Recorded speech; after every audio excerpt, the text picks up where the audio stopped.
Hi friends, ஒரு மாங்காய் ideal தான் இந்த வீடியோவில் நம்ம பார்க்க போகிறோம். வாங்க எப்படி செய்யுதுன்னு பார்க்கலாம்.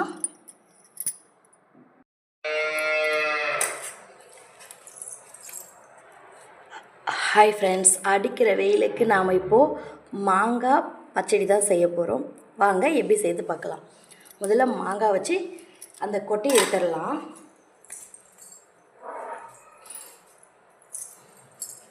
அதுக்காக மாங்காய் வச்சு ஒரு நசுனா ஈவினிங்ஸில் கொட்டை வந்துடும்.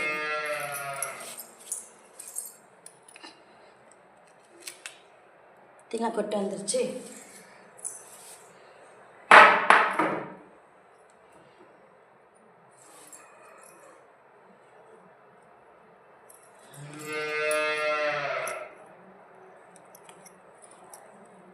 இருக்கிற மாங்காய் அதே மாதிரி நசுக்கி எடுத்துக்கலாம்.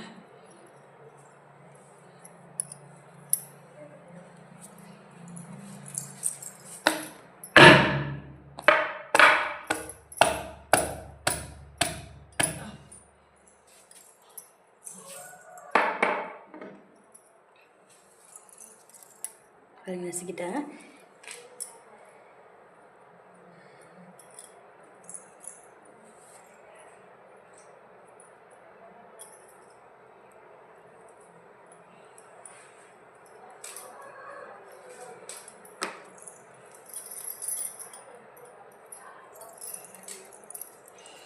இப்போ மாங்காவெல்லாம் திருப்பி போட்டுக்கலாம். இதில்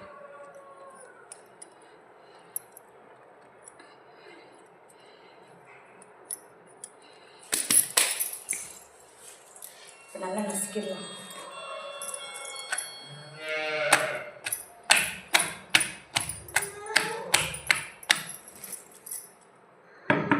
வாமா எந்திரிச்சு அழாம.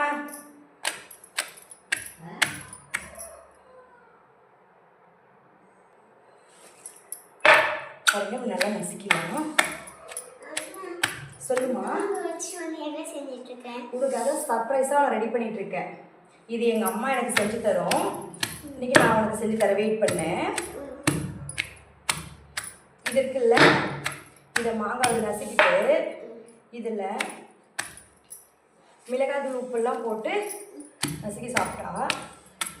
நேற்று பழைய சாதம் இருந்துச்சுல மிச்சம், நீ எப்படி சாப்பிட்றதுன்னு கேட்டதில் பழைய சாதம் அதுவே ரெடி பண்ணிகிட்ருக்கேன்.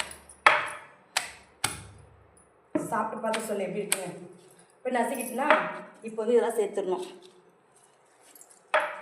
இப்போ பாருங்கள், ஓரளவுக்கு நசுங்கினதும் உப்பு, காஞ்ச கருவேப்பிலை, அப்புறம் வந்து வரமிளகாய் தூள். நீங்கள் வந்து மிளகாயை கூட சேர்த்துக்கலாம். இப்போ தான் நல்லா நசுக்கணும். அந்த உப்பு மிளகாய் எல்லாம் மிக்ஸ் ஆகும். அப்போ எடுத்து வாயில் வச்சு சாப்பிட்டோம்னா செம்மையாக இருக்கும்.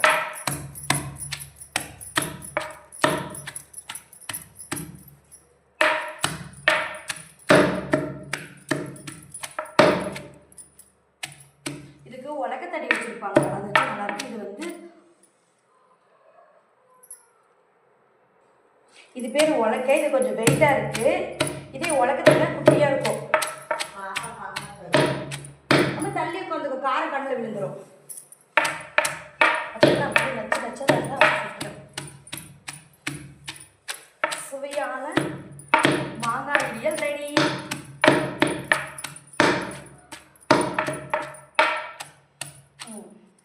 பாருங்க, சூப்பராக மாங்காய் இடியல் ரெடி பண்ணிட்டேன். இப்போது இதை பழைய சாதம் வச்சு சாப்பிட்டா டேஸ்ட்டாக இருக்கும். வாங்க இதுக்கு பழைய கஞ்சி ரெடி பண்ணிடலாம். பாருங்கள், சூப்பரான ஒரு மாங்காய் இடியல் ரெடி ஆகிடுச்சு. கண்டிப்பாக ட்ரை பண்ணி பாருங்கள். மதிய டைம் இந்த வெயிலுக்கு அப்படியே பழைய சாதத்துக்கும் இந்த மாங்காய் இடியலுக்கும் சூப்பராக இருக்கும். கண்டிப்பாக ட்ரை பண்ணி பாருங்கள், எல்லாருக்கும் பிடிக்கும்.